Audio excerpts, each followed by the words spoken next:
This sode would not be possible without the support of our listeners, patrons, and sponsors. If you'd like to learn more about supporting the 3-Bit Gamer Show, check us out on Patreon at patreon.com/3BG. And a huge thanks goes out to our boss level patrons, Christopher and Patrick.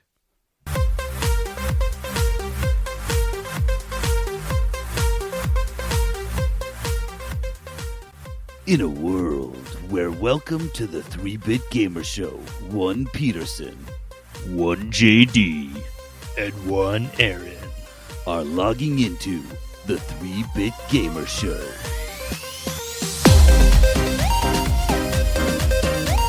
It's the 3-Bit Gamer Show. I'm JD. This is Peterson. This is Aaron. And we're just phoning it in. That is the LOE level of effort we were putting into the rest of the pod. Let just so me you guys give know. you the backstory of how that intro came to be. JD started writing the intro. It was long and nonsensical. It made no sense. It was the same like in a world, but it was all over the place. And it's just like random. We weren't like, recording. just It's a lost recording. You guys will never hear it. yeah, it wasn't It's going. been It was deleted. It's gone forever. And he's like, okay, let me start over. He deletes it all, and it says, in a world where welcome to the 3-Bit Gamer Show. And he's like, all right, let's just do that. So, guys, that was our shortest intro we've ever done. You're welcome. Live from the 3-Bit Gamer Show. The news.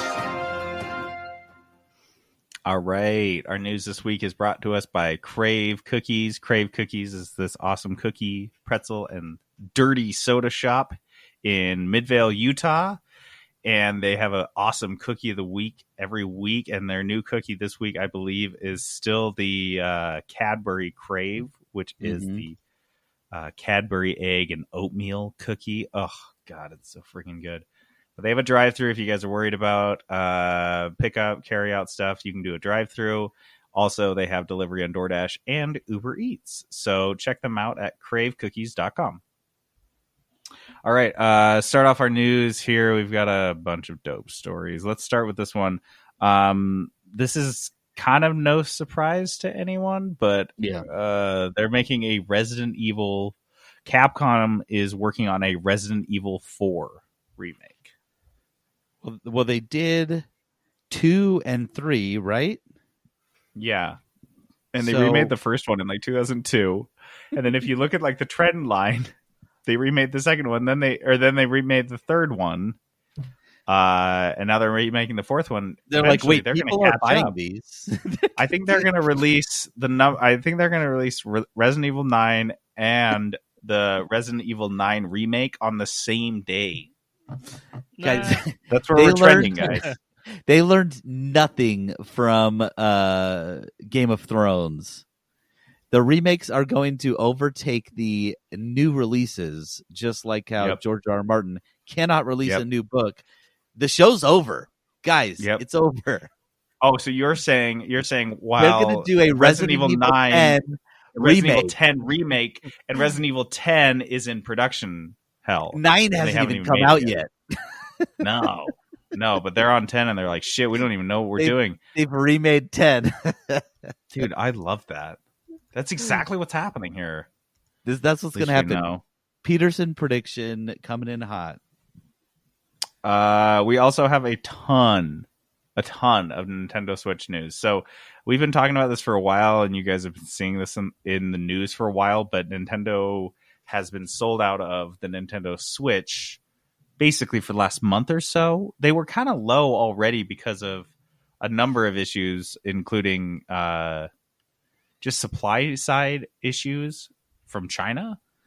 But now, obviously, with coronavirus and all the stuff that's been going on with that, it's a two-part thing. Is that the supply's down, but the demand is way up because everyone wants one because they're all on their couch. So anyone that's taken an Econ 101 class can tell you what happens when the supply goes way down and the demand goes way up. People have been bilking online big time.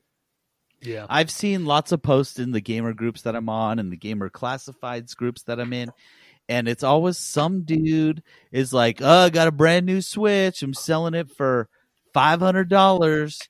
And people, and then Burning hell, everyone dude. in the comments is so mad at him, like, "You bastard! You're just trying to capitalize this." And then there's always one dude bro in the comments who's like, "Guys, this is capitalism. He's got this. Because if you want it and people are going to buy it for $500, he should sell it for $500." And then someone's like, "Yeah, but so they could have bought that same Switch at the store for $300. They're profiting off of this crazy situation." Bro, I would do the same exact thing. That's how it works. Yeah, dude. Every time. I gotta admit, like, I respect the people that stick to their guns even when it's clear they're being assholes. Because I'm like, hey, at least you're a true believer. At least you got some fucking gumption. Instead of the people that are like would say the same things until it affects them, and they're like, "Oh no, it's fine. It's yeah, dude. You might as well go full asshole. yeah, exactly. Just own it. Like if Is you're that the gonna name if of you're the gonna be episode? a big Ayn Rand Go fan full and you're asshole. like my favorite book is Atlas Shrugged. You know, when it comes down to it, and you can't get a Nintendo Switch for under $6,000 because of Ayn Rand, you're like, no, that's fucking tight. That's the point. That's how this should work. I respect that. On the flip side, I have seen several people who are, if they see them, they're buying them and then just selling them to people at cost. They're like, Yes. "Oh, I'm going to pick this up before some scalper gets it, buying it for $300 or whatever they go for, brand new, and they just sell them on like their local site, and they're selling them for however much they bought it for, not trying to make a profit, just trying to get the games out there, and those are the real heroes." Yeah. So obviously there's a ton of stuff going on around this right now. The first story we have here is that Nintendo says more systems are on the way.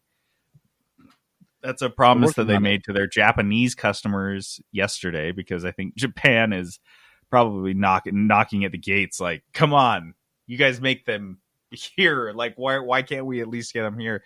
So they're hoping to get them. They have in Nintendo. riots in front of Nintendo headquarters. People with pitchforks and torches saying, "Give me those Switches." Can you imagine what a coronavirus riot looks like when everyone is 6 feet apart? Like, how funny would that be? Like, you're marching down the street and people are like, I'm not sure if I should be afraid of this because it looks less like a mob and more like a parade. And I'm less threatened and more kind of excited. Is there candy? Wait, when are we is the celebrating fireworks? What Just a happened? parade with tiki torches and Yeah, this looks great, guys. This looks fun.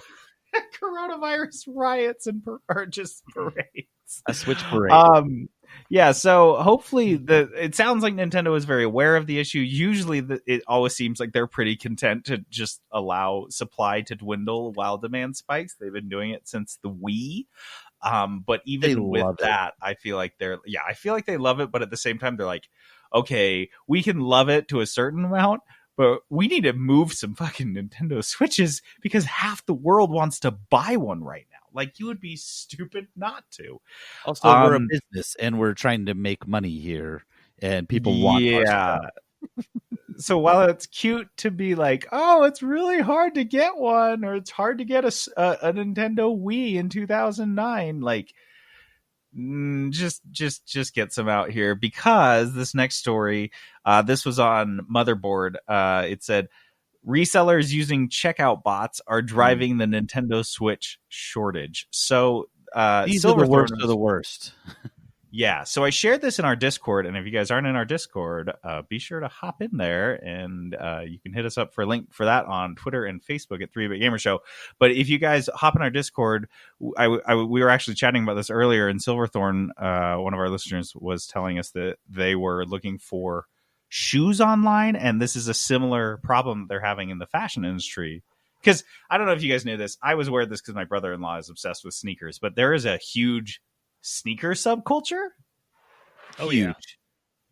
Yeah. And this is playing into it. This is part of it, is finding these super rare sneaks online, and there's only 200, so people have built bots. This is the same thing we've been reading about.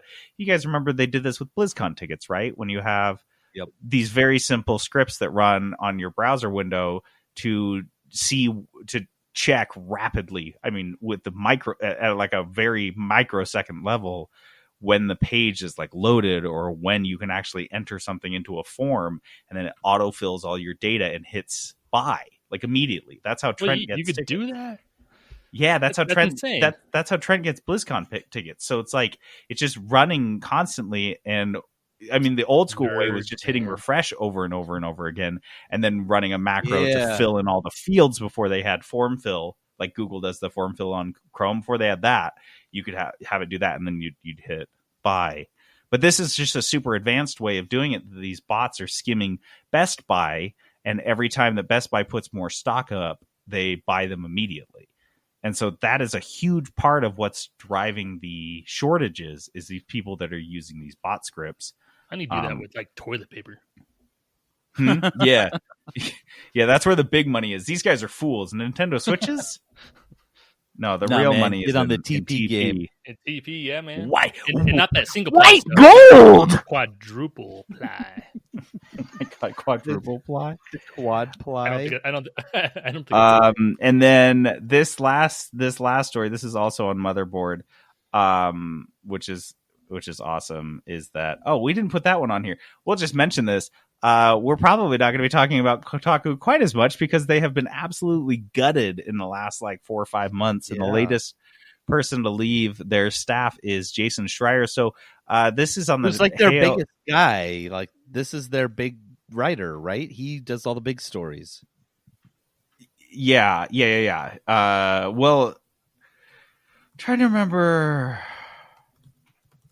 who did that big story. It was a couple years ago actually who broke that big story. It was Cecilia D'Anastasio. She left in December of last year. She's the one that broke the Riot game story.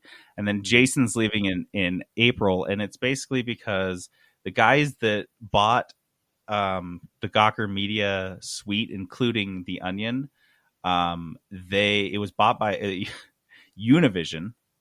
And then they sold it to a private equity firm and gave management to Jim Spanfeller, who is the guy that ran Forbes.com for a couple of years. And I guess he's just a goon. And he just basically in a matter of months ran it into the fucking ground. And so they're all leaving. Schreier's out. People are suspecting he might be actually heading to the New York Times or the Washington Post to do business reporting on the video game industry. That's what he needs. I think at this point is he needs real journalistic support and a ton of fucking money and legitimate backing, and the business stories he would break would make Hollywood business drama look like just a yawn fest. Mm-hmm. So anyway, we that was a bit of a tangent, but I found this other one on Motherboard that it says here's the headline: Nintendo Switch is sold out everywhere, so this guy built one himself. Wow. This guy built one out of used parts for $199. He was sourcing used parts out of China and stuff. He basically figured out what parts he needed, like a Lego. This thing looks dope too. Isn't it so cool? He just figured out a parts list, put it together, and then he just built it. This is just the screen, but yeah, you can see how he's built it and soldered everything together. And then the two Joy-Cons, Joy-Cons actually aren't hard to find. So he just found some he just found and then refurbed some Joy-Cons himself. And, but that's just how bad it is. And he said explicitly in his guide, in which he tells you how to do this, he just calls out these resellers. He's like, you guys are such assholes. Like, I can't believe I have to do this. Right. So stupid. That's crazy that he did that, though. That's kind of cool. The Switch looks perfect. Yeah. Yeah. I wonder how does it run, though? Does it run, I think they are Switch parts. I think that's the point. Oh, okay. Yeah. It's not that because obviously like the Switch. He didn't make like a Frankenstein Switch from like all sorts of random materials you could find. Something glued to like an iPad. Like a wizard, man. So I glued a turtle to an iPad. Runs pretty slow. No. Anyway. Dude, late night recording. This is what you get from JD. This is what we get. Just lazy intro. I'm sleepy. Turtles and shit. Late night. It's only 9:15 right now. No, dude, this is And JD JD's After like, Dark. guys. Oh man, I'm so tired. JDAD. JD. Welcome to J-Dad? JD After Dark. I want With that your- podcast. I'm your What's that host, podcast? JD Silver. You gotta air it at like 2 a.m. Oh my God. like Saturday Yes. nights. Can Peterson, just to you, can we actually publish this podcast at 2 a.m. Yes, next we can. Tuesday? I think we should start publishing all our podcasts at 2 a.m. and then we can say we're a late night podcast. Dude, I'll post it at 2 a.m., take it off, and I'll just repost it every day at 2 a.m. It comes off at 9 a.m. Oh my God. We pulled down the publishing. Yeah, 9 a.m. It's only available. It's only up 2 to 9. You can't Dude, download it anymore. I wonder what fucking iTunes would do with that. They're like, what is wrong with this podcast? The message, if delisted. there's some sort of error in your podcast, it keeps going off, and you're like, "Oh no, baby, we're a late night podcast." Ain't no error here, babe. Give it a listen. You're Just gonna like some hate weird it. love show kind of mixed in there.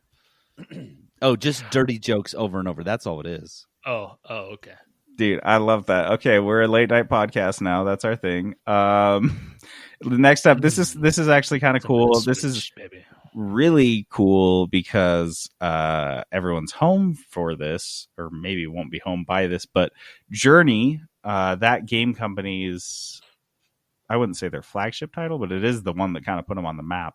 Yeah. Journey, it's the one that Danny has a tattoo of, is coming to Steam on June 11th of this year. So it has been available on PlayStation 4, and I think it's actually been available on PC in other stores, but Steam, obviously being the biggest online PC marketplace, is going to be really neat because for Journey, one of the dope things about it is Journey is a 2-player multiplayer game in which you are randomly assigned a companion to play with, and they may or may not stay with you, and you can only get really one per game. And I've seen people play through the game a handful of times, and I've only seen like 2 people actually get a companion, so it's really random. Have you played it, Peterson? No, I haven't. So it's really neat because what Danny does and what so there's this little character, and you run through, it's a walking sim, so you're walking essentially to this mountain throughout the game, and that's a really simplistic way to put it because there's obviously a little bit of platforming and some puzzle building. But what people do is that you have this little character in a red cloak, and if you have guided somebody, or so I think there's something, if you've guided enough people to the end of the game, you get a white cloak, which kind of signifies that you're like a lead, like a guide. You're like a Sherpa. A Sherpa that Sherpas people to these mountains. That's a great example. And so what's really cool is that like people who love this game and love the experience go try to help people that are playing it for the very first time understand what they're doing. And what else is cool is there's no dialogue in this game. There's no chat. There's no live chat. You can't chat with each other. Peterson and I couldn't possibly play it together. It would be very, very hard for us to get in the same game together. And you don't find out who you're playing with until after the credits. So it's not like you can like rage at someone or something. It's such a surreal experience. And so it was really sad because it came out on the PlayStation 3. And then we, the community, everyone played it, and it was really easy the first couple weeks to find someone to play with. But as the game kind of waned in popularity, and it's only 4 hours long, everyone had played it, the community shrunk to a point that you were always playing the game alone. So if I had actually my mom play it once, and I was thinking, oh, maybe someone will be online, maybe she'll be able to play with someone, and it absolutely wasn't the case, and she wasn't able to. But I think now what I'm driving toward is that once it's on Steam and it's such a huge game, and it's got such a huge platform, I think we'll finally start to see some really cool interactions with people that are playing and recording and streaming and having these real cool experiences that we missed out on because it just was a little before its time. So I think this is going to be a lot bigger news than we think it's going to be right now. I think there's going to be a ton of Journey content this summer. You mark my words. I'm just putting it down. Peterson, you want to do this next one? Yeah. Oh yeah. I just love this one because it's so funny to me. Riot Games, our belle of the ball here, our favorite game company. Belle of the ball. You would be the belle of the ball. Belle of the ball. Don't drop the soap. Riot tries to force League of Legends player named Corona to change his username. So this is League of Legends, which is notably one of the most toxic games in the gaming community. There's this guy who's been playing it, and I think his last name is actually Corona. Yeah, it looks like it's against the law now. That's illegal. They made that illegal. It's like Hitler. You can't just you can't be Hitler anymore. Nope, it's illegal. So yeah, Corona is his legal surname. He uses it as his handle in League of Legends, and Riot Games told him to change his name or he's out. They're gonna ban him from playing League of Legends. And he's had this for a while, right? He's had it for, it says he's had it over racial a year. slurs, sexism, misogyny, none of those really. But man, if your last name slightly resembles a virus, oh god, you're done. You're out. Oh my! Who knows what toxicity could emerge from that? And it's also a word, mind you. It means crown. Corona does. So it's like, I mean, look, that word in and of itself is not offensive. I understand there's a virus called the coronavirus, but when you've got like Pussy Slayer 69 in your game and Corona, and you're like, are you kidding me? Corona right now in these times? I can't handle it. Nope. In these times? Oh my god. Dude.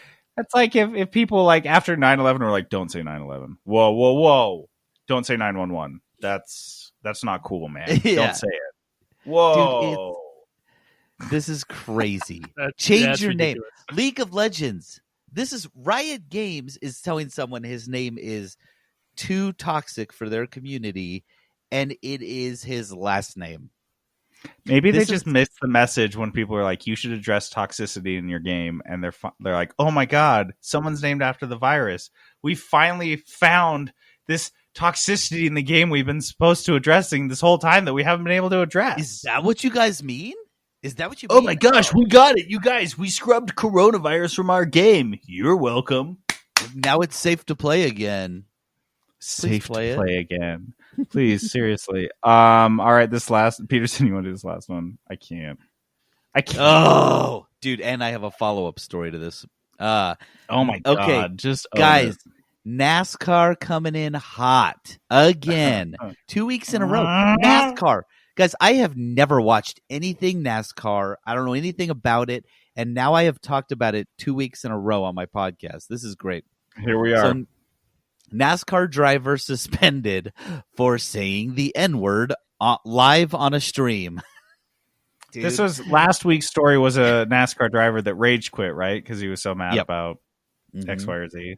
Bubba Watson was his name, who rage quit. This guy, what's his name? Do we know his name? We have it. I can't remember. Kyle Larson. The most white guy name ever. Classic. Hey, sounds like a douchebag. Kyle Larson. Classic he Kyle. Looks like one. He looks like a 12-year-old. Dude, yeah. He looks very young. Yeah, he looks like a douchebag. He's in a race. He's streaming, and he says, "Hey, can you guys hear me?" No one answers, so he says the N-word. Dude, that is like hard R. Like, it's no mistake. Like it's a mic check. Like it's his mic check. So Aaron was doing before this episode. He goes, "How now, brown cow? How now, brown cow?" This guy just goes with the N-word. That was it. He just said it. There was no context behind it. I'm not saying it would be right if there was, but that's what made it so bizarre. He just said it, just cause. And then the best part of this video is after a couple of beats of silence, another racer chimes in and says, "Kyle, you're talking to everyone, buddy." Another guy, "Yep, we heard that." Third guy, "Yikes." Everyone hears this, and then he's like, "Oh my gosh." So then he puts out an apology, right? He puts out this apology immediately. I guess I could play his apology, yeah. Follow-up story, real quick. So in the story that I read this in, it talked about Bubba Wallace. That's his name. Bubba Wallace rage quitting, right? Follow-up story I saw today. Bubba Wallace reaches out to Kyle Larson Because Yes. surprise, Bubba Larson is black. Oh, shit. Bubba Wallace is black. So he reaches out to him and he's like, Kyle, not cool, man. Especially in this sport. Like, there's not a lot of diversity. You can't do that. So they have this big long chat, and now Bubba Wallace is he's saying, guys, Kyle is genuinely sorry. You know, he did this thing. And look, I don't think anyone could disagree that if you just say the N-word nonchalantly like that, it's You not say an it accident. all the time. Yes, yeah. Like, I couldn't accidentally say that word, right? No, there's a ton of words that I don't say normally that I would never say accidentally. Yes. No, And so yeah. this was not a mistake. You can't say, oh my gosh, I'm so sorry. It was an accident. I was not trying to say that, right? He didn't misspeak. He just said it, and he knew what he was saying. And so anyways, Bubba's like, look, he's sorry. He's an idiot, but he's going to double down with me and try to talk about promote diversity in NASCAR. Guys, this is so now we have, this is the equivalent of like, who are those like streamers who always getting in trouble for game streamers that are always getting in trouble for saying bad stuff? There's PewDiePie, didn't he have something? Yeah, And, PewDiePie said the N-word while he was playing PUBG. It's like PewDiePie reaching out to another streamer who just got in trouble for something similar, for doing stupid Being streamer like, stuff. bro, it's all good. I We're all got your good." back. I got your back. Guys, gamer stuff is happening in the real world, and it is crazy. No, dude, here's what's happened here is that the real world, in this instance being NASCAR, dipped its toe in the toxic sludge of the video game world. And within days, we had one person rage quitting a sport that you would literally never rage quit before. So this is something he has no experience with. And video games made him that toxic that quickly. And the other guy that's just, well, come on. He was saying it before. I mean, he was a NASCAR driver. He was probably humming it to fired himself in from the the car. racing team. Yeah. Can I just say my favorite part of his? I'm not going to play his whole apology video. He does the thing. The every apology video features these young guys. They pinch like their eyebrows up at the top, like they're trying to look like Jaden Smith. I don't know what that look is, but he's doing that through the whole video. So I just want to plug him right in the fucking nose so he stops doing that stupid look. But this is the very end of his apology video. It's just so great. You know, I hope everybody is staying safe during these crazy times. Thank you. What? That's it. That's like saying, What And does I- that have to do with anything? no, that's Motherfucker, like- drop the And I N-word. like chocolate pudding. no, that is the equivalent of, and what is it at the end of Billy Madison? He gives a speech and he's like, "Nearby football rules," and everyone cheers. rules. It's that. It is the country singer putting out a song that's like, "Love our troops." This is the equivalent of that, right? Stay safe out there. Thoughts and prayers, y'all. Thoughts and prayers. It's like you can't. It's like you can't miss. It's not. You can't go wrong saying it, but it has no bearing on what you just said. We are all On now this- dumber for having listened to that. Nearby football rules. Let's move on.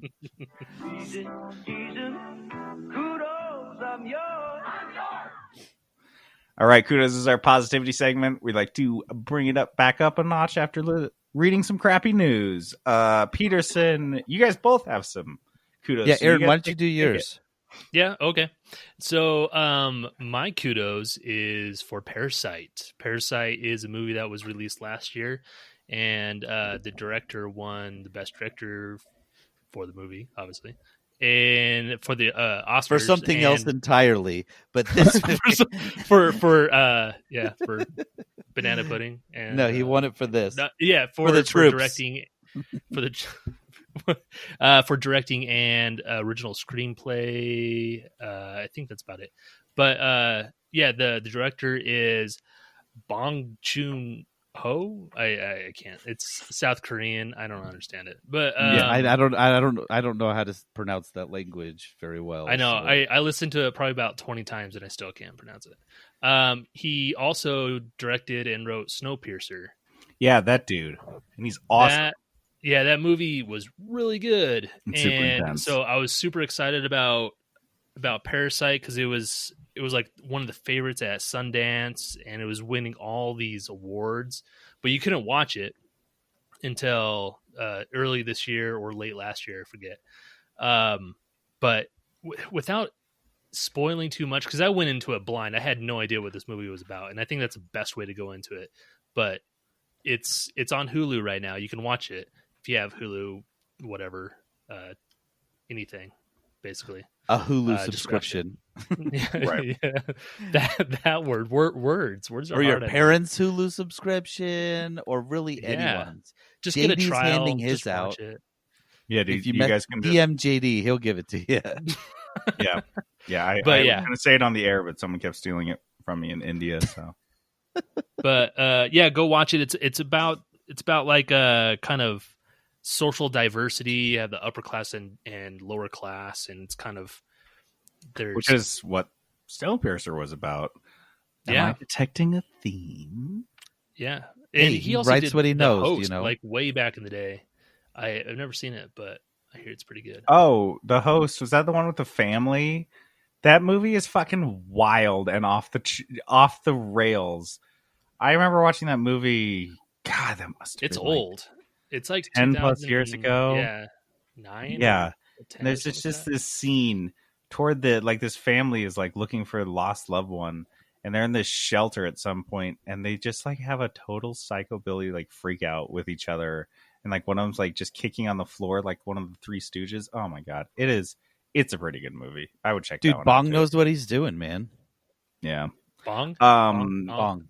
Peterson, you have my favorite kudos in a millennia. All right, so I got to give kudos to my son, my oldest son, Graham. He's 12. He has been, and I've mentioned this before, he has been playing Dungeons and Dragons with his buddies, who are also 12. And so obviously I knew going into this because I mentioned before their whole party was bards. Every single one of them was a bard because they thought bards were the dopest. They didn't know what a bard was. And so he obviously does not know a lot about D&D, but he thinks he does. He tells me he does repeatedly. So he's like, Dad, just play with us, because he's been playing with his little brothers and some of their friends on Zoom, actually, which is kind of cool. So he said, Dad, play with us. Just play with us. So I threw together a character on his guidance, and it was, first of all, this experience was a complete disaster and Graham walked you incredible. through character creation. Yes. Essentially, he gave us all the same stats, and I was like, "Wait, we have the same stats?" And he's like, "Yeah, that's what you're supposed to do." Dude. Okay.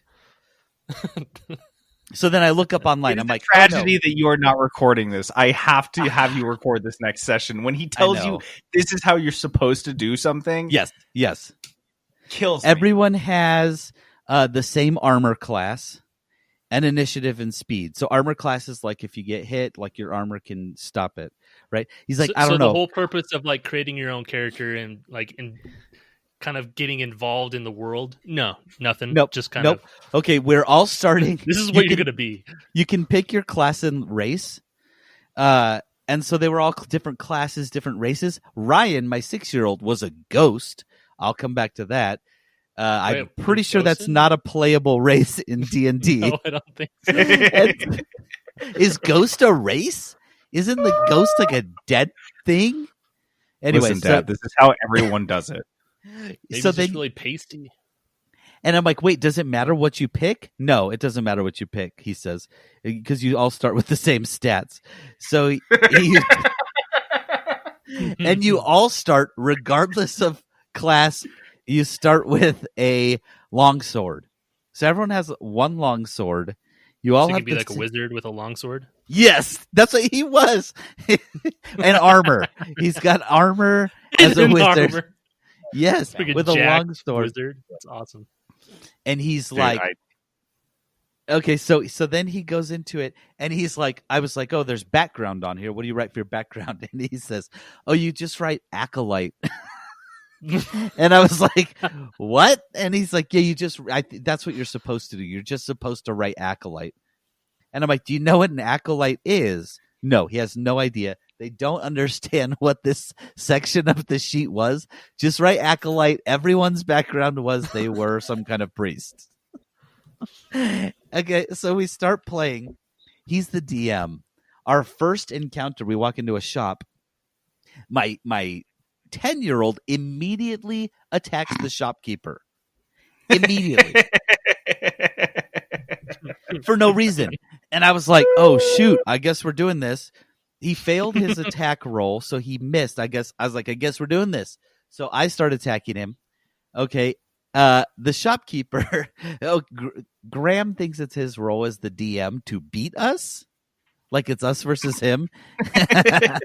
So the shopkeeper, we're playing D&D, mind you. We're carrying around swords, spells, that sort of stuff. The shopkeeper pulls out a shotgun. Yes. Dude. What kind of world is this? I was like, wait, there's a shotgun? And he's like, yep. And I was like, I got to get that shotgun. I guess I'm killing this guy. He also summons a dragon. Nope, don't like that. I'm like, wait, why does this guy own a shop if he has a dragon and a shotgun? And he's like, you have no idea. This guy's so tough. So, of course, he's destroying us. In the middle of our fight, Ryan, my 6-year-old, the ghost, he's playing a ghost. And by the way, he can't be hit because he's a ghost. We're like, okay, Ryan, it's your turn. What are you going to do? I'm almost dead. I am under a burning beam. Colin has almost no hit points left. Ryan, he's like, I want to buy something.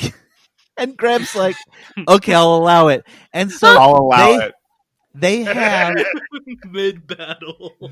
mid-battle. There is a dragon in the room. We are fighting to the death.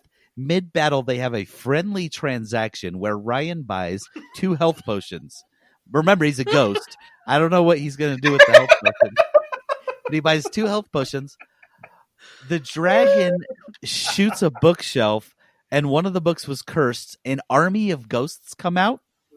And they're like, hey, you're a ghost too. Like a la Lord of the Rings, Return of the King, right? And they're like, hey, you're a ghost too.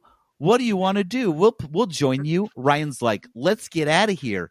He leaves. What? No. Ryan just left with his ghost army. And that was it. We died. And that was it. That was the game. He just left? He didn't go anywhere particularly? No, he just left. He just left with his buddies, with his ghost buddy. He's like, I don't care. I'm out of here. I have to record this next time. Dude, yeah, I just love how such a authoritative disaster. Graham is. Like Graham knows what's going on. He knows exactly how to play D&D, Dad. Just sit down and let me explain the rules. No, this is what you do. This is what you do, Dad. I think this is what it reminds me of. I got to play this. What's going on? Little homework over here? Yeah. Let's see if I can help. There. Oh, math. That's not so hard. Okay. There are 4 of these. All Ignore the parentheses, right? Why right. is this little 2 so small?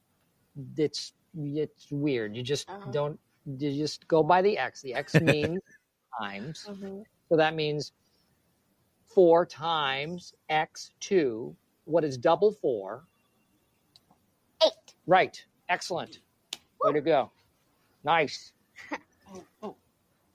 Don't put that. That's exactly what it's like. Peterson at the end. Oh, don't put that. Oh, don't put that. Oh, don't want to do that. Oh, I don't think you want to take your ghost army out of here. Nope, there he goes. Ryan's gone. He's gone. He's out of here. I'm dying under a burning beam. Graham is laughing because he just won. I love that's awesome. That's his like view of DMing. Like it's just so.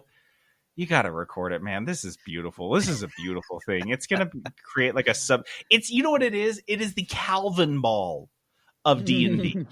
It is just like make up your rules as you go. You want to have a friendly transaction? You want to buy something from the guy that you're trying to kill right now? Mid-fight. There's no rules. You can do whatever you want. I want no rules, D&D. That sounds awesome. There's shotguns in it. A shotgun. Who cares? All right, you should probably get him like that starter kit for D&D. No, I was thinking, No. I was like, okay, I got to buy him a monster thing because he wants to play it for real. And so, yeah, I'll probably buy him some of that stuff. Sounds like but he's playing it for real. he's playing for real, for real. He's playing for keeps.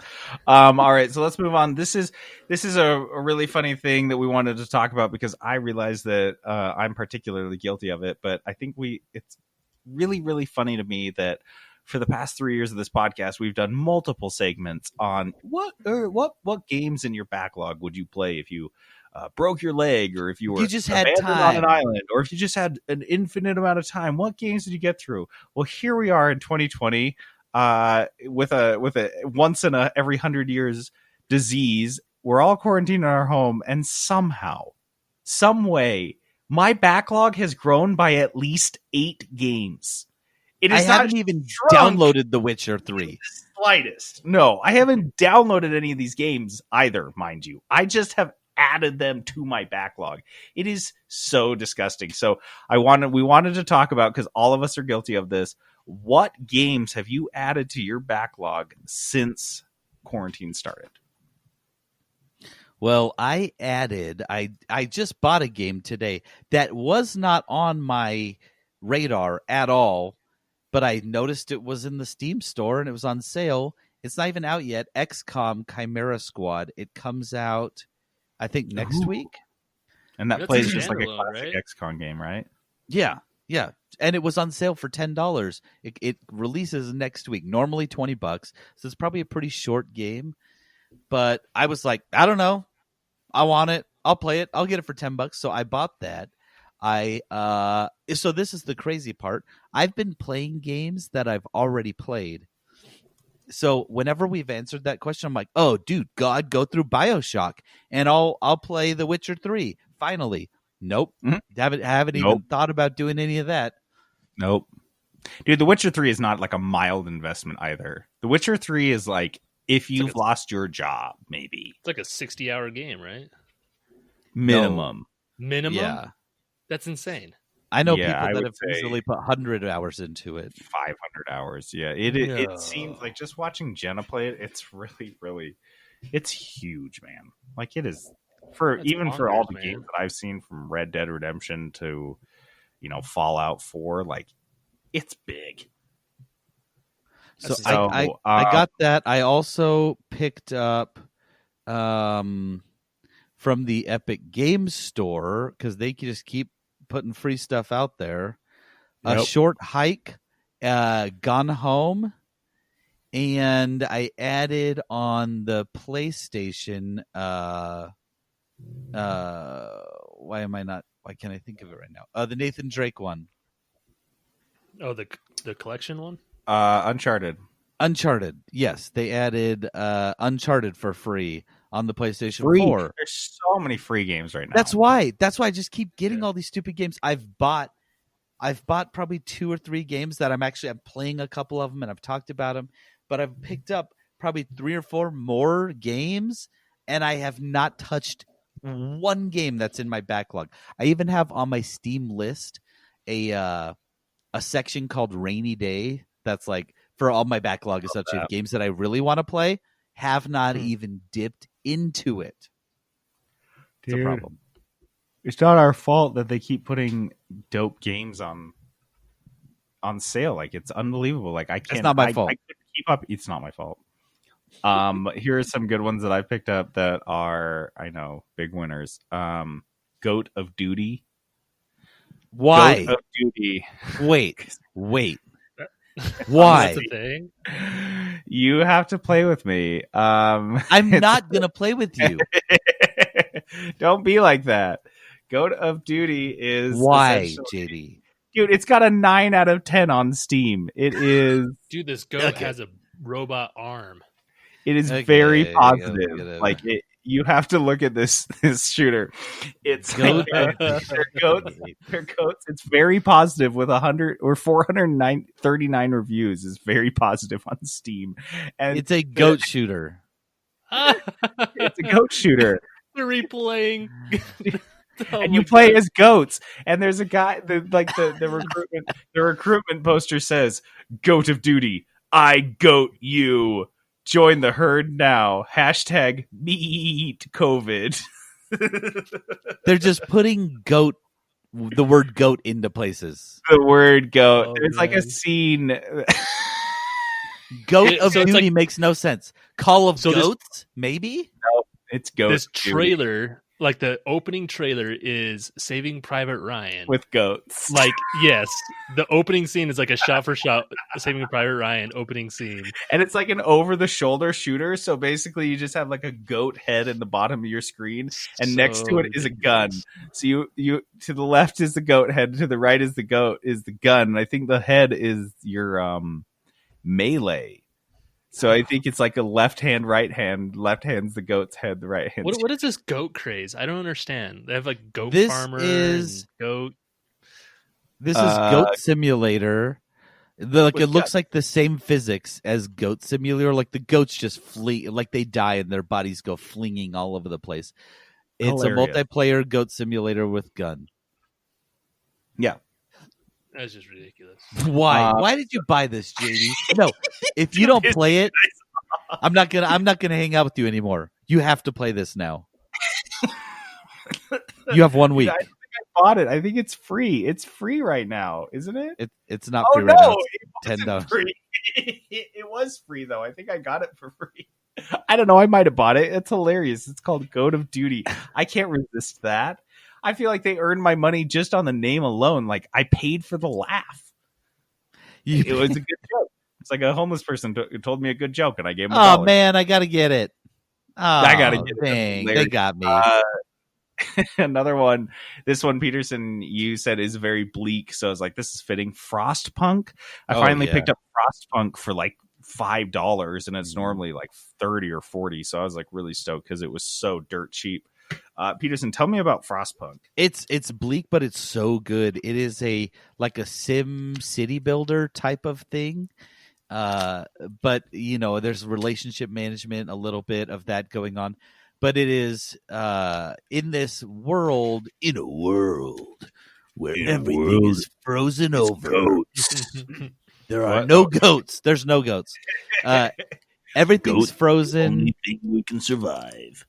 You're trying to start a colony, so you're trying to start this colony near. You have to do it like near these heat generator things. And one of the cool mechanics is the further your buildings are away from the heat generator in the middle, the colder they're going to be. Everything's cold. That's why it's bleak. People are freezing. It's cold. And it just gets worse and worse and worse as you go. But it is genuinely such a good simulator game. It's very good. Dude, okay. So that sounds a little bit more promising than Goat of Duty. This other Well- one that everyone's talking about, I also picked up for free, was Drawful 2. I saw that. Drawful. I don't know what this is, though. I think it's a multiplayer game that you set. It's a party game, and you draw terrible pictures, and your friends guess what your terrible pictures are supposed to be. Oh, so it's like you're playing with other people then. Yeah. So Oh. it sounds like kind of those games where you like draw something and then they guess it. Whatever that. What was that game called? That was a Like mobile. Pictionary. kind of thing? Pictionary? It was like draw something. I think. Remember draw something? Draw with Drawful. friends. I don't know. Yeah, this one. Draw with friends, maybe. Yeah. Oh, like So I got something like that. Drawful 2, and then I also got Just Cause 4. I literally just got that for free on the Epic Game Store. Guys, I know everyone's got all sorts of bugs up their asses about the Epic Game Store, but They You keep would throwing be free stuff, man. stupid not to at least have it on your desktop so you can pick these free games up. And then, hell, wait a year, wait 2 years for them to improve the store to your liking, and then play your free games that you have sitting in your library. But here's picked the up thing: like even if you hate 6 the free games on store, it. even Yeah, if you hate can the still store, play the game. your library is fine. You just click on the library button, and it goes to all the games that they've given you for free. Quite frankly, it's a cleaner library than Steam. There, I said it. Ooh. So, yeah, Well, I would. that's not Yeah. fair. Your Steam library has 800 games in it, and your Epic library has 9. At most has 9. That's fair. You're right. But beyond that, yeah, I think you should actually just have it, open it up every day to see, because they have about 2 new free games every day on it, and it's wild. I think they switch up weekly. The free. Oh, games. is it weekly? Oh, okay. Mhm. So I got Just Cause 4 on there. I've also gotten Slime Rancher. Did you know something about this game, Peterson?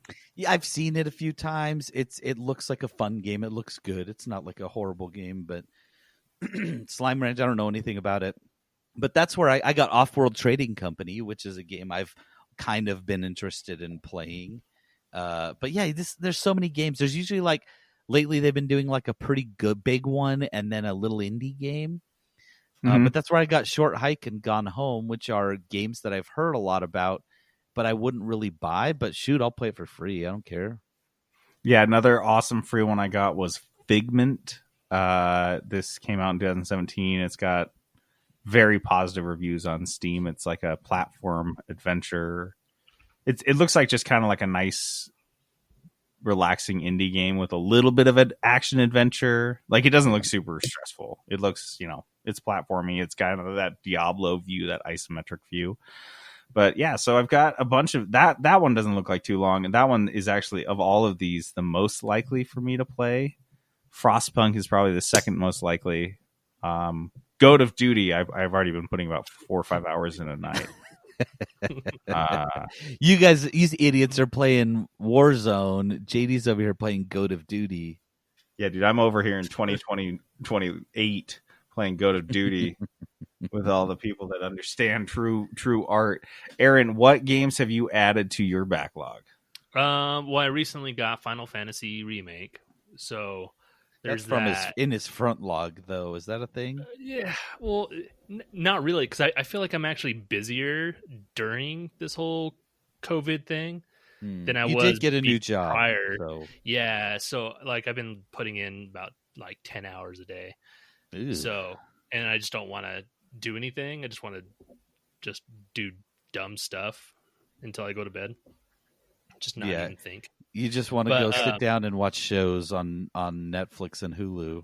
It's so weird. Everyone's like, "Oh, I would do all these things if I only had the time," and now everyone has the time. We're like, "Oh, I guess we're all just lazy." Yeah, basically, I'm just fucking lazy. But like, if you turn on Final Fantasy game, you're investing an hour at the very least, because those cutscenes are 30 minutes apiece. Yeah, I was gonna say an hour into the cutscenes. Like, watching you can't just stop mid cutscene, because then you have to replay that cutscene. Nice. So, but yeah, there's that. Obviously, yeah, the free games on the Epic Game Store, I'm just adding them. They're just free to download. Yeah, exactly. I got Ori in the Blind Forest because it was super cheap. How much was it? It was like $5. Hell yeah! I don't know if that's super cheap, but like, that's super cheap for that game. Yeah, you'll get your $5 worth after 10 minutes. Yeah, so I played an hour. I love it so far, but yeah, it's pretty awesome. I dig it. Other than that, not a whole lot. No. Nice. There is one game that I really want to buy, and I think it's a good COVID game. It's Killer. Is it Killer Queen? Killer Bee Queen? Oh yeah, Killer Queen. Killer Queen Black. Killer Queen Black. That's dude. One game I think would be an awesome COVID game. I've played it a little bit. There's a Killer Queen League here in Salt Lake. They like meet up and stuff. Yeah, that's crazy. Well, because it's on what's on an arcade machine that is a 8-player machine.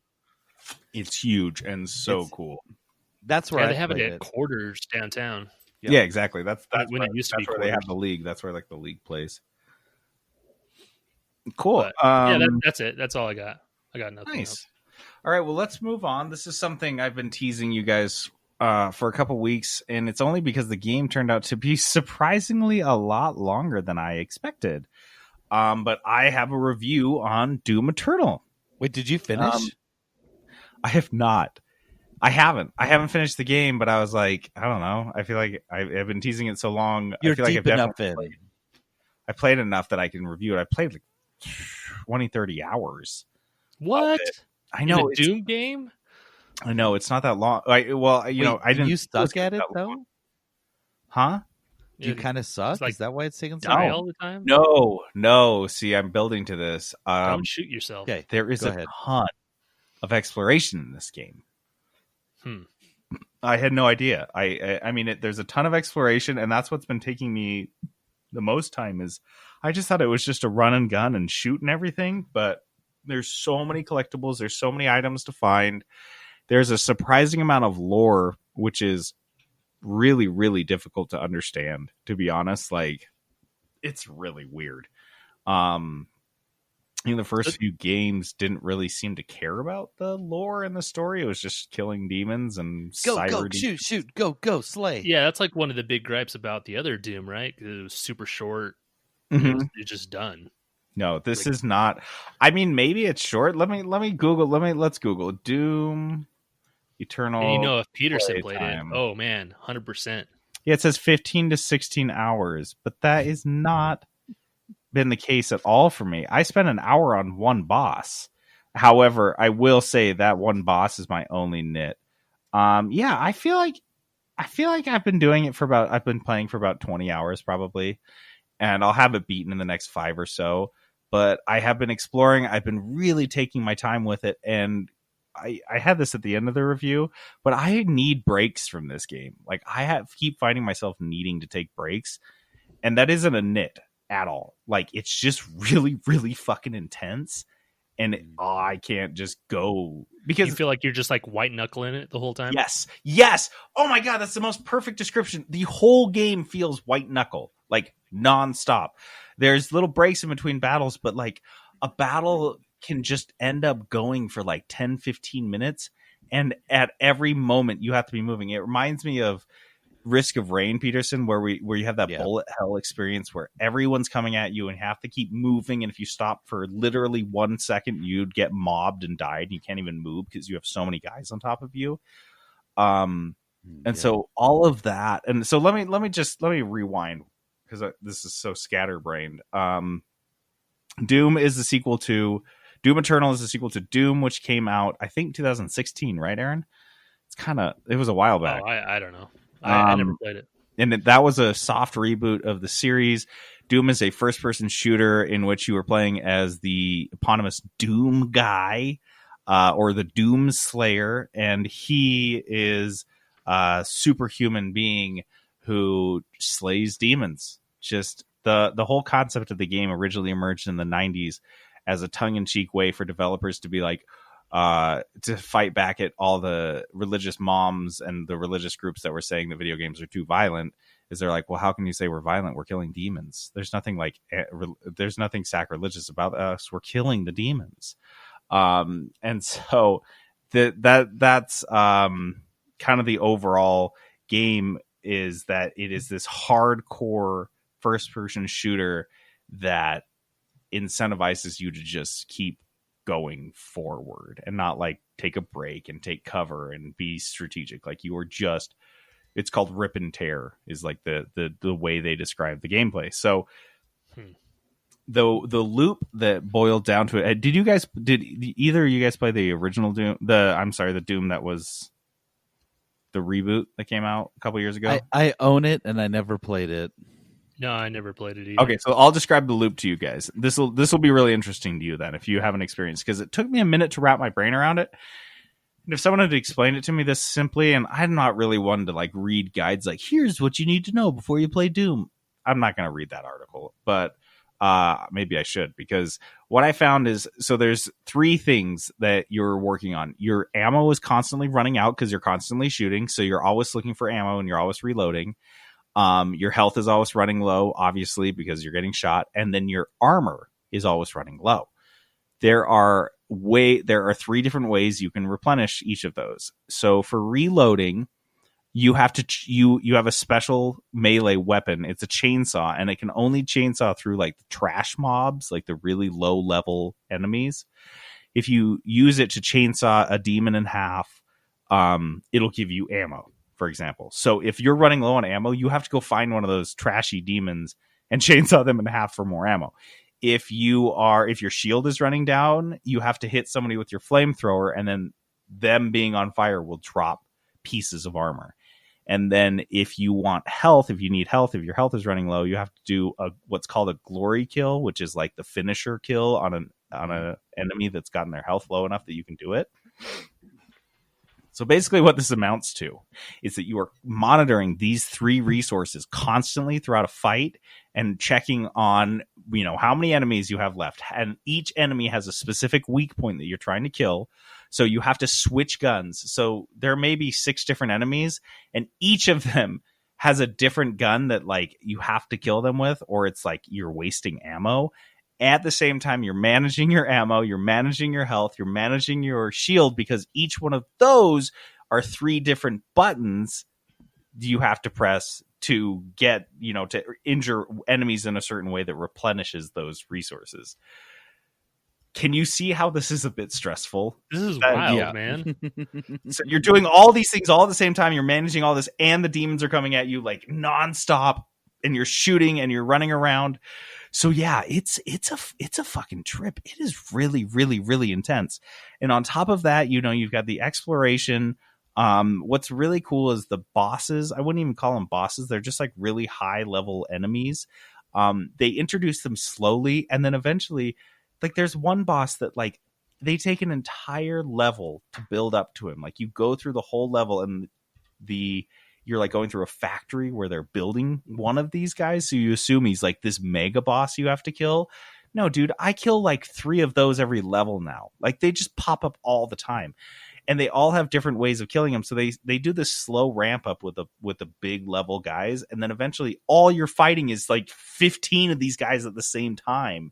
And it's just like absolutely intense, but it's really, really cool. I mean, it's hardcore. They lean into it. The story, like I said, is really weird, but it's tongue in cheek. There's this part where,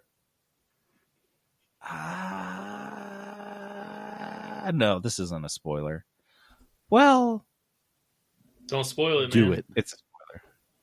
Do It's it. not that much of a spoiler. You have to go. You're hunting demons, and you end up in a spaceship or in a space station on Phobos, which is one of the moons of Mars.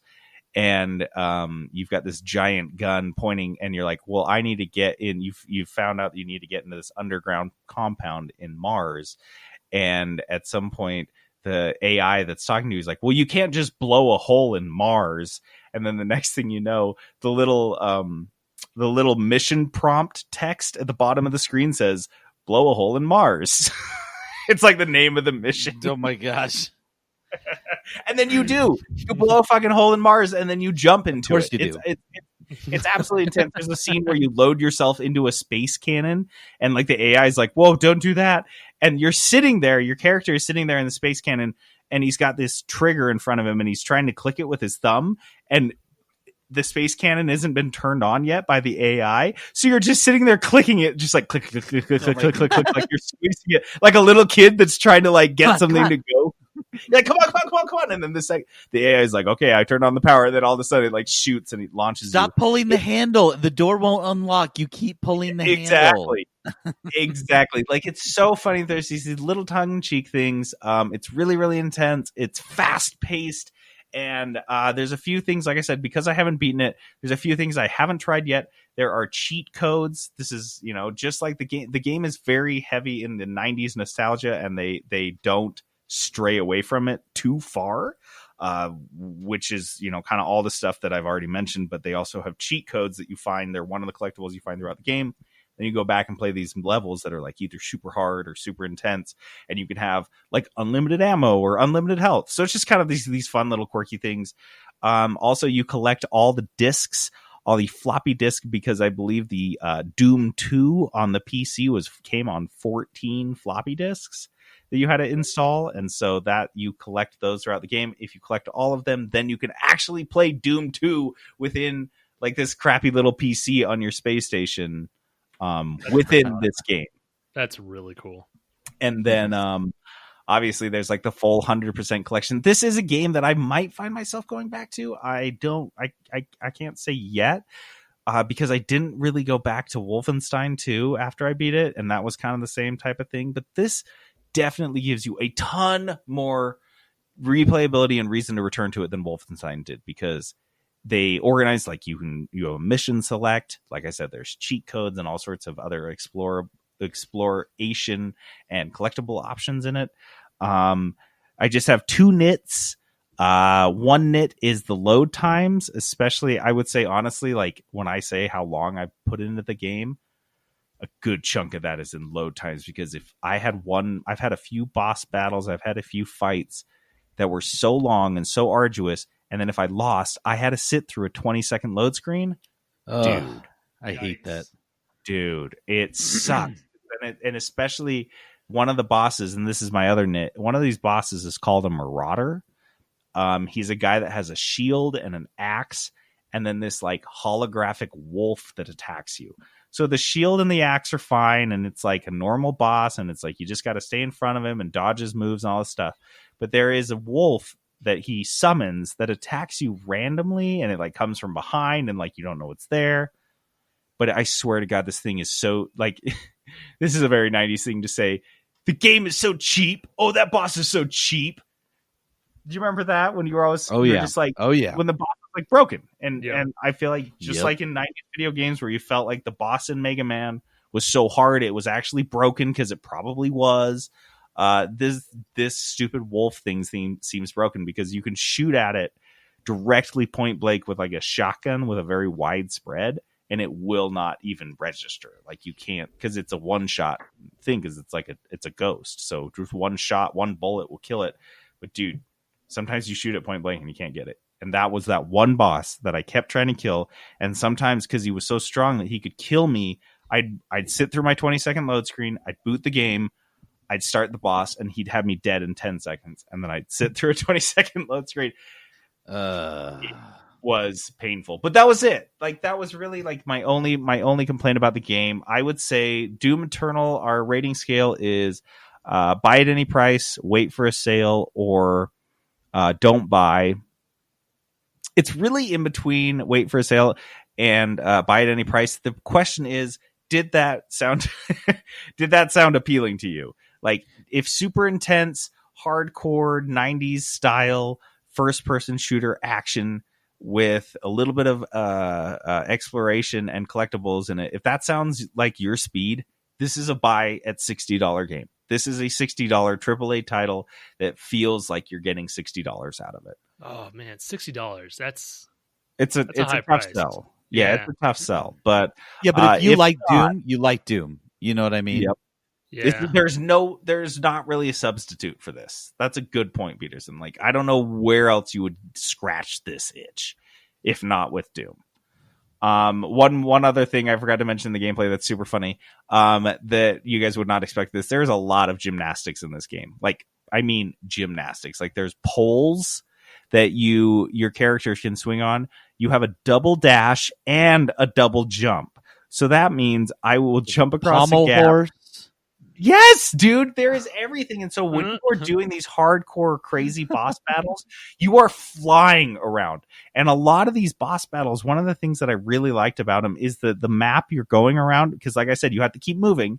And it's an enclosed space, so you can't run away from these boss fights where and I say boss fight, there's a one boss, and then there's 10 mini bosses, and then there's 200 trash guys, and you're killing these constantly. You are moving. These maps feel like a first-person shooter multiplayer map, like a very well thought out multiplayer map, because you're running around in circles so much. You start to learn these little routes for yourself. You're like, okay, I'll jump on this little booster pad, which will launch me flying in the sky. I'll dash twice to this thing. I'll grab onto the wall, jump to the spinny thing, double jump to this guy, and then and you're shooting in between all of these actions. So it's just absolutely wild. But yeah, I don't know. If you like this kind of thing, yeah, it's worth $60. But otherwise, I would say even if you don't like this sort of thing, get it on sale. If you see this thing for $30, oh yeah, I'd pick this It's gonna up. be too much longer that it'll become $30 probably. Yeah. So Cool. that's my Doom review. Do you guys have any? Do you have any questions? Now it's time for the Q&A. It seems like you've Oh. covered all the questions that I think I would ask, I'm so and we've sorry. talked That about was- it. I've been thinking about it and playing it so much. It's just like I could talk about Doom for so long, and I have had no one to talk to. Yeah. I'm going Quarantine crazy. sucks, man. No, dude, it sounds great. Honestly, it sounds if like you said, if this is what you want to play, then you will freaking love this game. I know lots of people who do. Yeah, like if you were like this was on your radar and you haven't picked it up yet, but you were thinking about it, don't stop thinking about it and get it. It is absolutely. I can say without having played the first one, it's got to be better than the first one because there's no way the first one was this good. Let's move on because we've got a Foodio Games. Yes. And we haven't done Foodio Games for a minute. Foodio Games is our segment where we find any excuse to squish together our two favorite things, which are video games and food.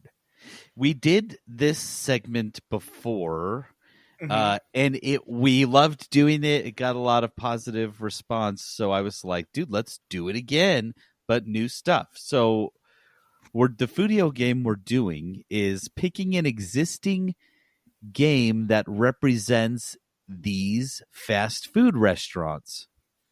So, for example, the first one is Burger King. If Burger King were a game, it would be League What do of you guys Legends. Oh, Shut dude, the yeah. F up. That's what I put. That's what I put.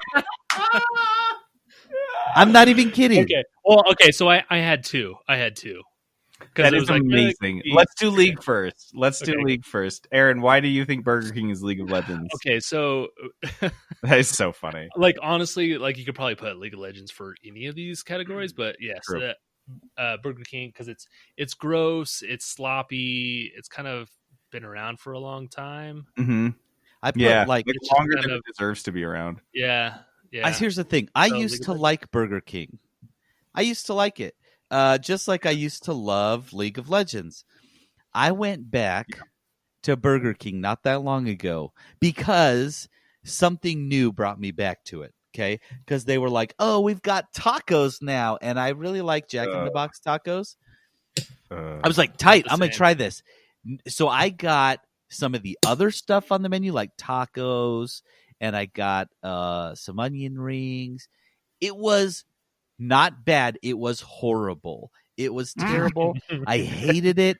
Just like the last It's like time when I went back to League of Legends, I was like, I hate this. The world has moved on. Fast food has moved on. Burger King is the League of Legends of fast food.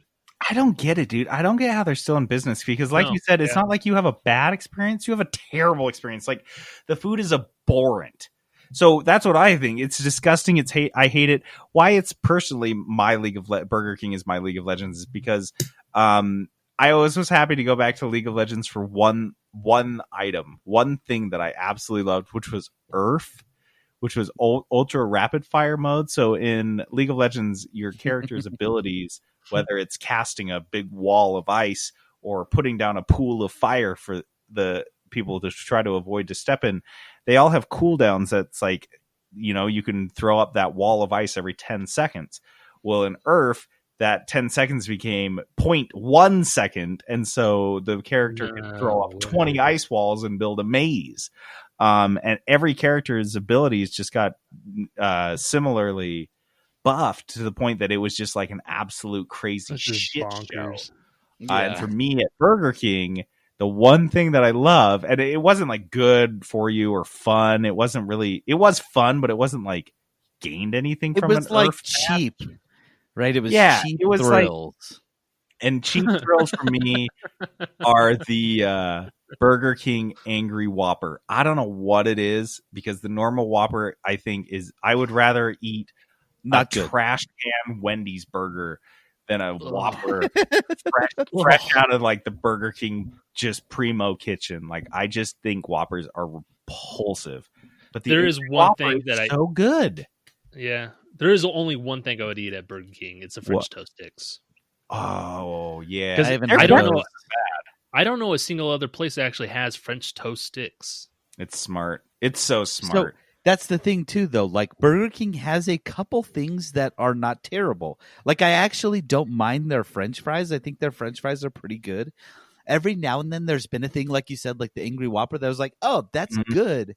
I like this. Whopper's But so that's good. I look back to it more fondly than it actually is, right? The same way with League of Legends.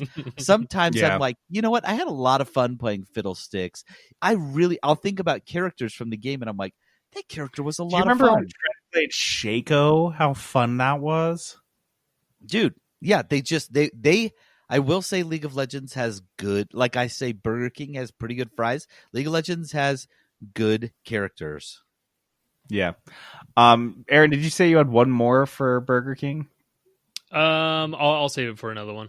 Okay. All right. Next up is In-N-Out. What is your Okay. In-N-Out? Okay. Go. Oh, I'll go. You So for got me, it. In-N-Out is, I didn't compare it to a game specifically. I compared it to Bethesda. So here's the Ooh. thing. Bethesda, just like In-N-Out, does one thing well. In-N-Out does the burger. They've got a burger. That's all that's on their menu. They do it well.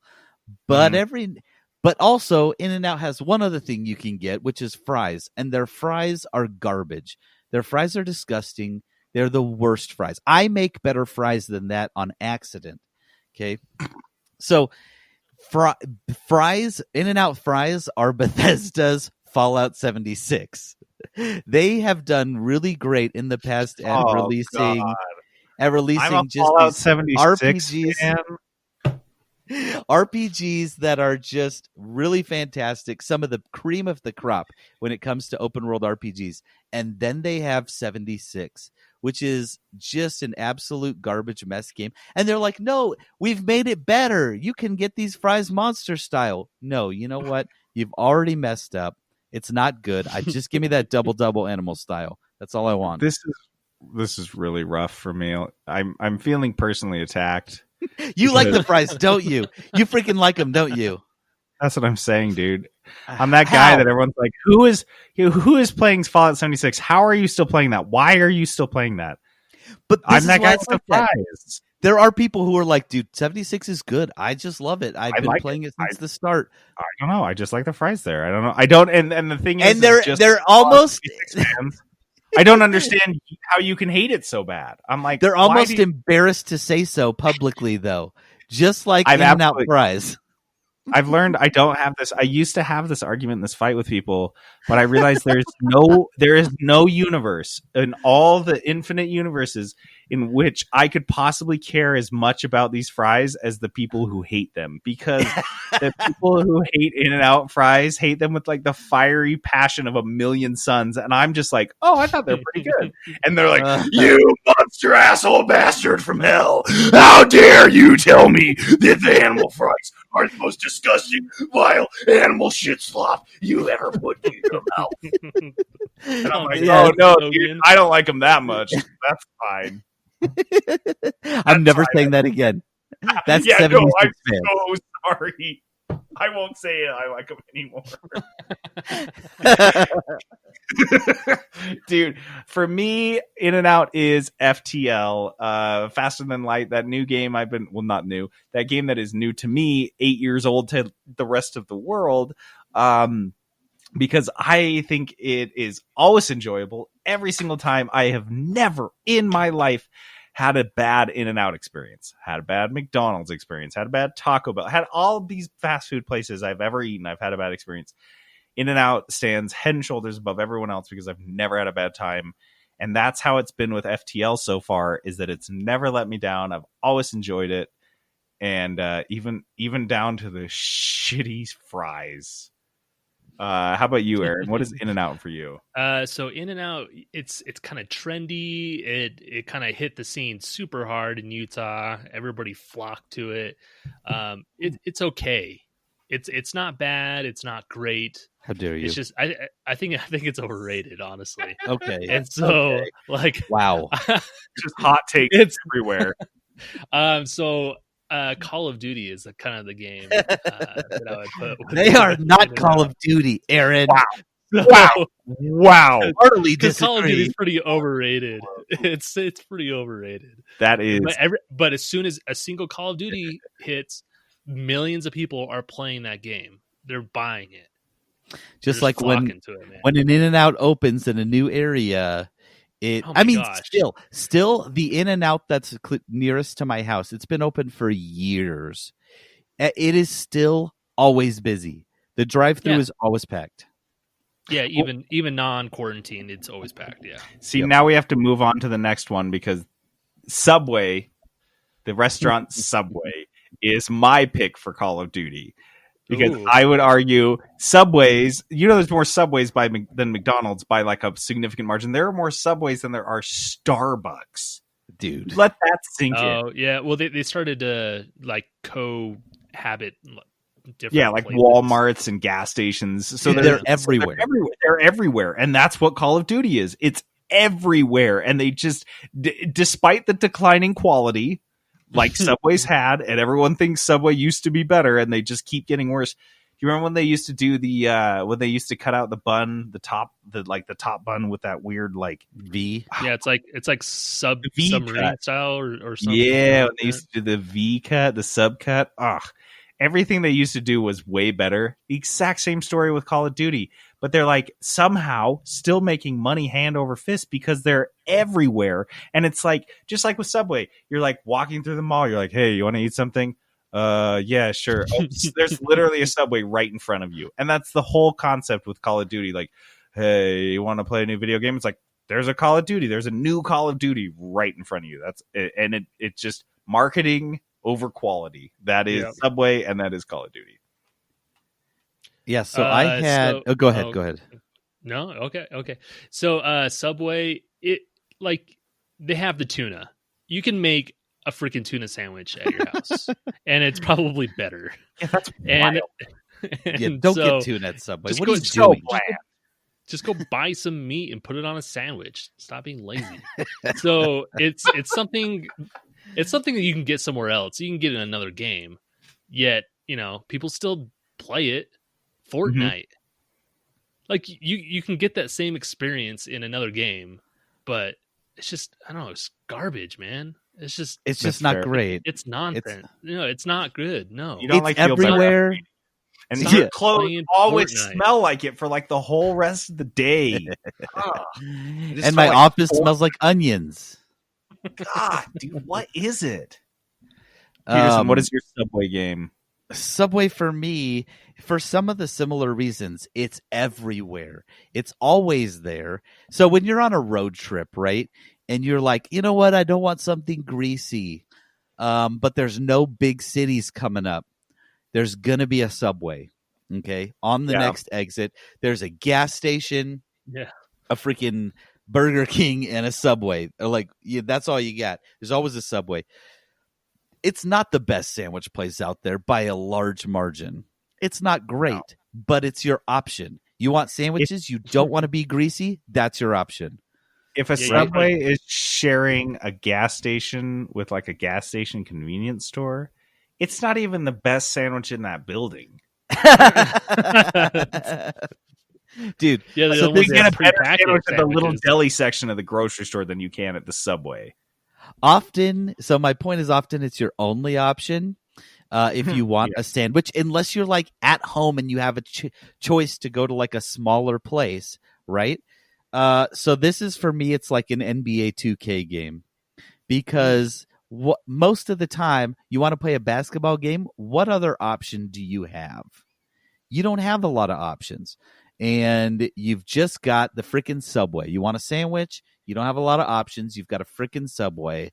Unless you want to drive for, 2 hours longer till you get to whatever small city that you can go and get a Blimpie or whatever another sandwich shop is. Or it's what's Blimpie? Oh my God, Blimpie is better than Subway. You heard it here first, folks. Oh, that's gross. Yeah, Yeah, Blimpie's nasty, man. that's how I feel about That's the Subway. Burger King of Subway, Dude, sub sandwiches. Dude, I'm just stoked that Blimpie and Subway seem to be having a contest not on sandwich quality, but on lettuce quantity. Yeah, Like shredded lettuce. It's like an arms race of shredded lettuce, and neither of them are losing. Why is I all know, the like- lettuce shredded too? Why are you doing that? It makes it so much That's how you messier. pile the most on, dude. and then you all ask right. for like, yeah, it's go on. Let's Move on, do move on. Panda Express. Panda Express. Here we go. Give me a hot take, somebody. Dude, Panda Express is Chinese mobile game knockoffs. That's so good. Yes, dude, because just like Panda Express is itself a knockoff of a superior Chinese product, Chinese mobile game knockoffs are a knockoff of a superior product made in a different country than China. But generally it's like they're cheaper. So it's like if you're getting authentic Chinese food, it's going to cost you more. It'll taste better, but it's probably going to have to go out of your way and you're going to have to find some other place to go. With Panda Express, just like a Chinese mobile game, it's right there in front of you. It's in your Facebook ads. It costs 49 cents. And it's probably good enough to do the job and entertain you for a little bit. Just like Panda Express will probably fill your stomach with a certain amount of food. It's a good thing Trent's not on this episode. He would be 'Cause- so good at me. He is a Panda Express fiend. Yes. Yes. Trent has Panda, has been having Panda like 2 times a week for the last like decade. And I don't say that like as a joke. 2x No. a week for 10 years. Oh man. So for me, I went a little bit different route. Panda Express, when I say, hey, let's go get some quick Chinese food, 9 times out of 10, especially in Utah, someone mentions Panda Express, right? It is the biggest fast food Chinese food in America easily. I don't Yeah. even know is there another one? It's the game of war of fast. It's like this is what it is. It is if you want fast food Payway, Chinese. I think Payway is like a spin-off. Yeah, well, and Payway's a little more expensive. So here's the thing. How I don't offended were the Fazoli's guys, though? Like, let's be real. When they're like, oh, I'm sorry. I thought all we had to do was pick a genre of food, make it super fast and easy, and we would print $1 billion. What the hell happened? Why do Dude, you guys JD? hate Italians? Why are you bringing up Fazoli's again? I got a lot of crap for Fazoli's last time. I love seeing you get roasted on Discord. I got Talking shit on Fazoli's. I got so much hate for hating Fazoli's. I am not making that mistake again. All these places are pretty good, you know. I kind of like them. I like them all. They're all pretty good. Yummy. No, Panda Express though is never my first choice. It's okay, but every time we go, because my wife loves it, every time we go, I find something that I like. Like I eat it, I don't love it, I like it. I'm gonna have an okay meal, right? For me, that's Pokemon. Pokemon is if you don't love it, then you're just like, I don't know, it's fine. It's not bad, right? I've never played all the Pokemon stuff that I've played, which is only like 3 or 4 games. They're never bad. They're never great. They're never the best, right? But they're good, and I have fun. I'm not having the most fun I've ever had, but I'm having fun with it. It's the same with Panda. You know what? The egg roll's pretty good. I can get some spicy. Have you had the beef or walnut something. shrimp yet? Yeah, my wife loves it. I don't like they're too sweet for me. Yeah, sugar shrimp. Everything is Yeah. sugar meat. We That's about sugar meat. So you got sugar shrimp, you got sugar beef, you got sugar chicken. Sugar yes. pork. Dude, that's exactly my problem. And that's what everyone orders. And I'm over here like, just give me the beef and broccoli. I know it's not sweet. Or give me, you know what I mean? Ordering whatever spicy thing they have that's probably $2 more. But you know what? I go there. I enjoy it enough. And same with Pokemon. It's good. I enjoy it enough. It's not my favorite, but I don't hate it, right? How about you, Aaron? Okay. I love Panda Express. I knew it. There's always one. There's always one. Whoa. I think there's two here. I don't think it's crappy. I love it. I'm just saying. Wait, are you saying you love it? Oh, I love Panda Express. Oh, I wow. love a lot of food Oh, that I shit. will fully acknowledge is garbage. Okay. Okay, so yeah, like I really like Panda Express. Yes, if I had an option of like good Chinese food, I would definitely pick, a local Chinese restaurant. But like what you're getting at Panda. Mhm. It's That is true. consistent. It's never a letdown. For me at least. Like at a Chinese restaurant, it's a hit or miss sometimes because Yep. they're trying to cook the meat as fast as possible. Because it's like when you order it, they're cooking it. At Panda, they're just constantly cooking like food. So I could have it every day. It's kind of a comfort food. So I would say Stardew Valley because it's just comforting. It's kind of chill. You feel relaxed afterwards. You know what you're going to get going into it. There's no Yeah. mystery. When I was a kid, I thought I was such a child of culture because I was way into Panda. I told everyone my favorite food was Chinese food, and literally all I got, dude. It's the number one it's the number one most like white person order ever when I'm in Panda Express, and I hear people go up and they go, can I get a two entree plate, double orange chicken, Oh my gosh. and white rice? And that's what I used to get. Double orange chicken, white rice. And I told everyone who would listen about how much I loved Chinese. Dude, incredible. Everyone's like, I like pizza. I like pepperoni on Oh, it. JD's like, have you guys had orange chicken? They're like, what kind of pizza is that? What? Yeah, it was one dish. The only Dude. thing that I would touch, and I was very cosmopolitan as a child. Let me tell you what. All right, we got two more, and then we'll wrap on this. Let's do Chick-fil-A, and I will save my hot takes for the last. Chick-fil-A. Yeah, we already know. Give me some time to run. I got to start running. I think Chick-fil-A is very good. I always enjoy Chick-fil-A. They are much like they are the In-N-Out type of model where they have just like one thing they do good. They have chicken. But they have a few more things, chicken salads and stuff like that. But it's essentially all just chicken. So they have one thing. They do that thing really well, and people are way into it. And it's Minecraft. It is Minecraft. They have a thing that they do, and people are weirdly obsessed with it. Just like people are obsessed with Minecraft. People are crazy about Chick-fil-A. It's almost as bad as In-N-Out. It's always busy. Always busy. Always. You try to go at lunchtime. This is like try to play Minecraft on a local on a open server right after school gets out. That is Chick-fil-A at lunchtime with moms. It's full of moms with little kids meeting up with their mom friends with little kids. There's like 1,000 little kids running around, and there's all the tables are just full of moms. That's what Minecraft is right after school gets out.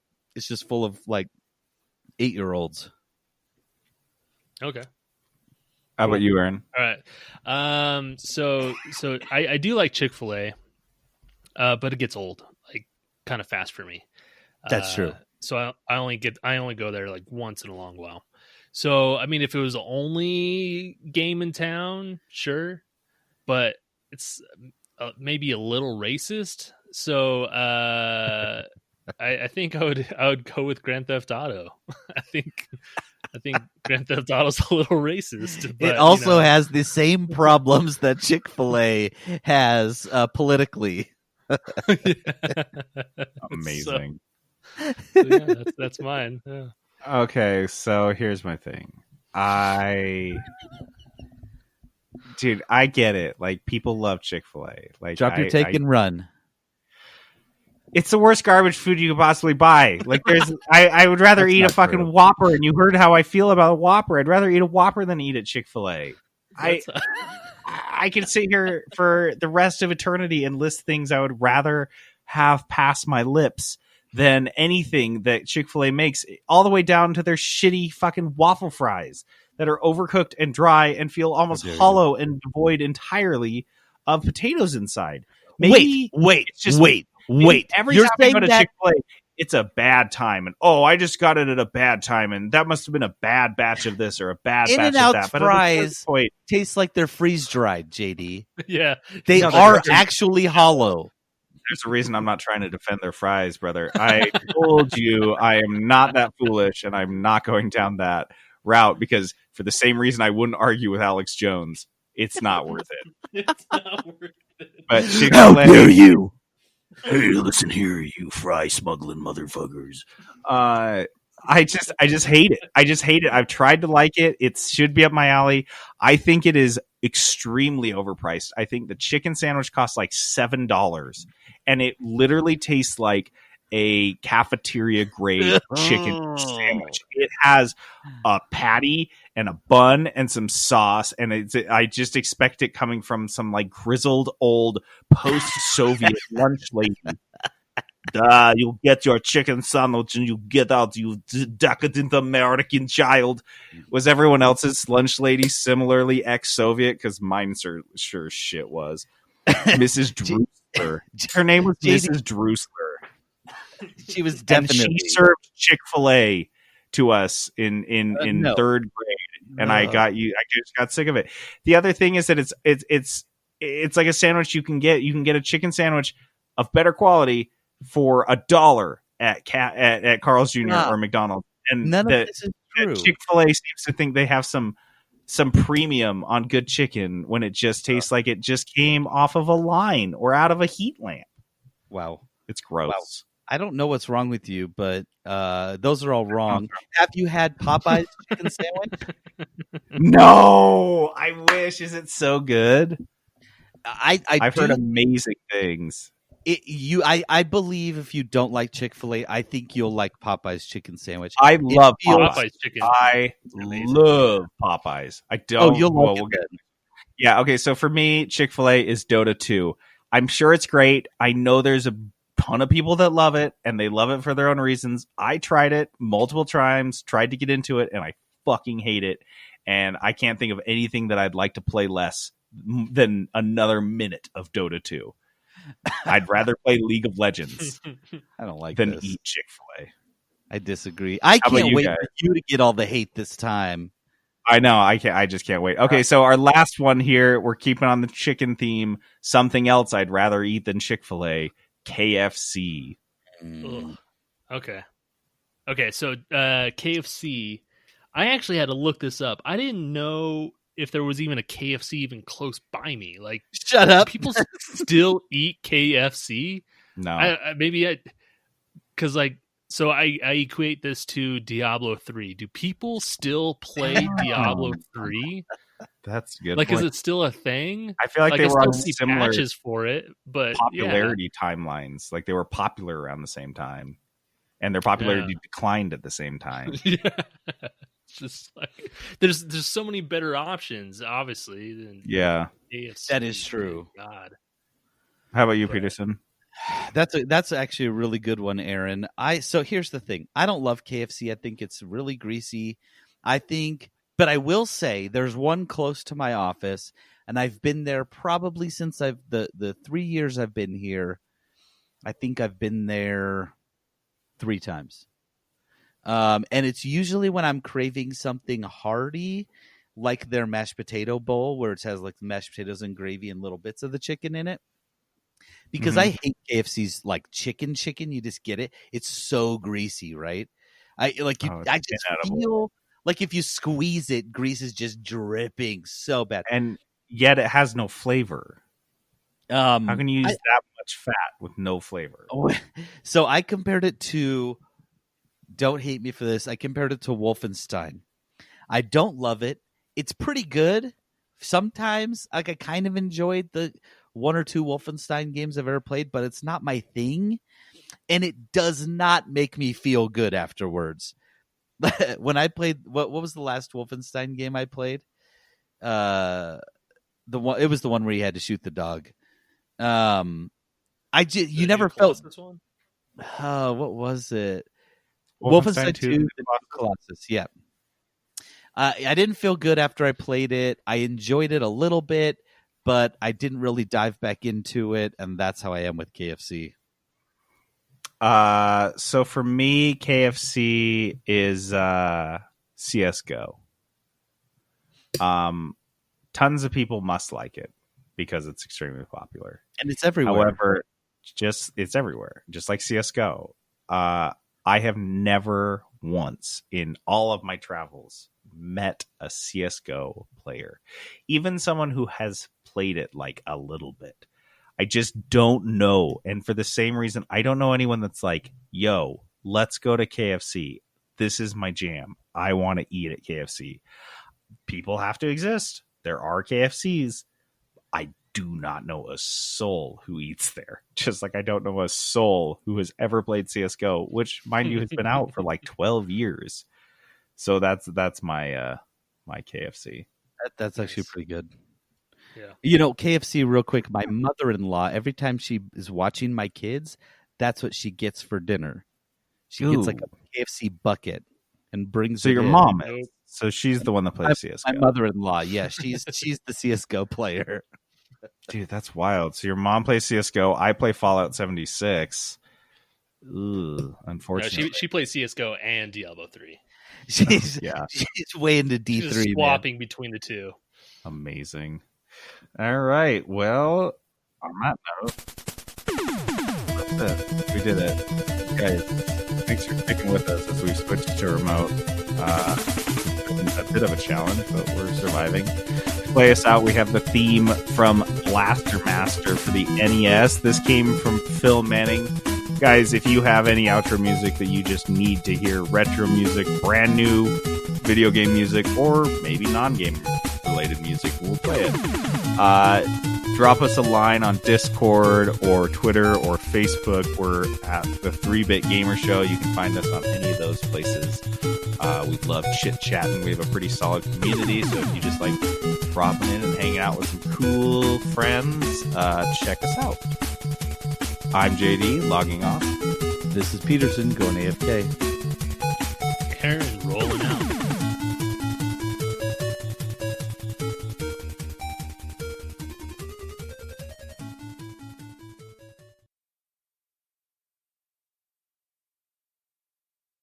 Peterson Productions. Oh yeah.